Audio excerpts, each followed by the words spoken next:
I'm going to make a very simple cross-cutting sled for making cross-cuts on the table saw. And I make my cross-cut sleds a little bit different. I just kind of specialize each one to do very specific things. So this one I'm going to do a cross-cut for making miters. I'm going to make miter cuts on each of these long rails. And these long ones are 60 inches long, so I need a big sled, at least 30 inches wide, to support that. So that's what I'm going to do here. So I'll show you some of these other ones. These are some other cross-cut sleds that I've made.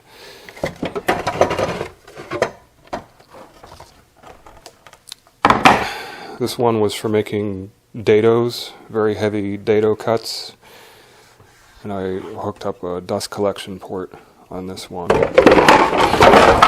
Oh dear, this one is for making small parts, a couple different cuts for small parts.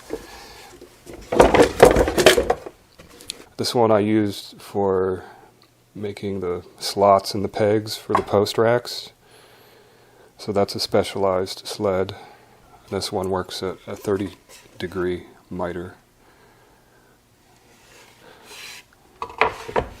So I find that it's easier just to have a bunch of different cross-cutting sleds for doing specific things, rather than make one cross-cut sled with all this adjustability. I kind of have a storage issue with these, as you can see. Like, I don't really have a place to put them, but when I need to get set up to do the same task again, there's no adjustment. I just have to put the sled on and I can start making my parts exactly the way I had it before. And these stops are referenced exactly where I need them to be. So that helps increase productivity. I just need to solve the storage problem. I actually have a lot of storage space underneath these benches that I don't really use. There's a lot of stuff under there that could probably be put up in the attic. So anyways, these are some other sleds.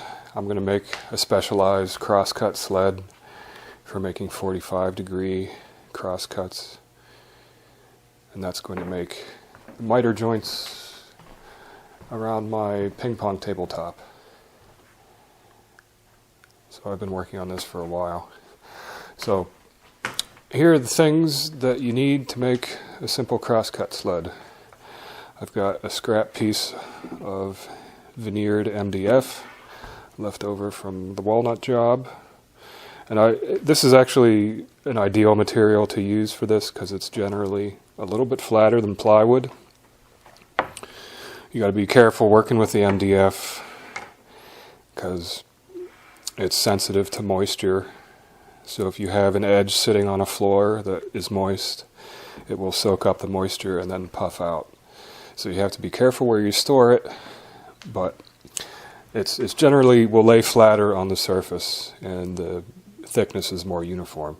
So that makes it more desirable to use as a platform for making jigs and other things. And the veneer makes a nice hard surface that you can glue stuff onto. I have a piece of scrap hardwood that I already pre-sized for the miter slots, and I have another straight edge for clamping, and then I have this big block of wood that I'm going to use as a fence. It's going to just go on there like that. And on these other ones I use 2x4s for my fences. For this deep miter cut, the thicker the better. So I have this piece of 3-inch thick pine. This was scrap for making table legs.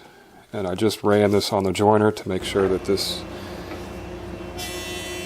two edges are exactly 90 degree. So that's going to be my fence. So the first step is to just put this on here where I want it to go. So I actually want it to be as far over as possible. The blade is going to come out at an angle like that. So I don't need any support on this side of the blade, but I need as much support as I can on this side to support those long pieces. So I'm just going to put it on like that.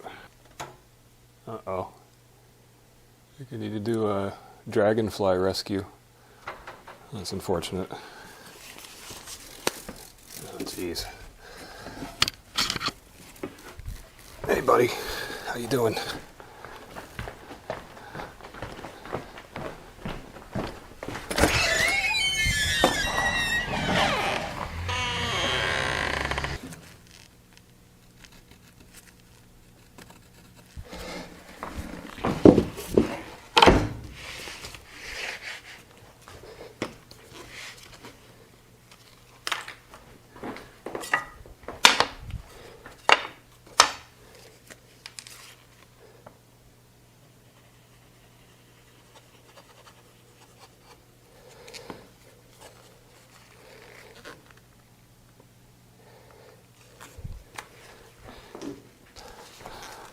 It's not crucial for this to be perfectly square. I just like to make it reasonably square.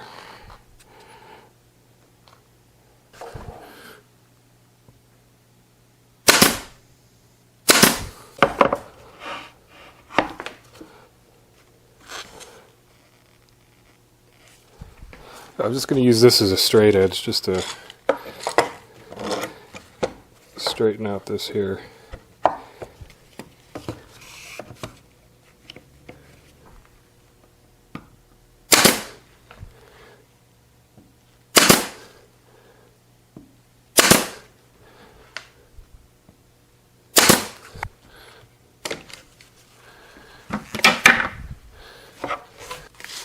So I ran this piece on the joiner just to make sure it's flat. I'm just going to use it as a clamping block.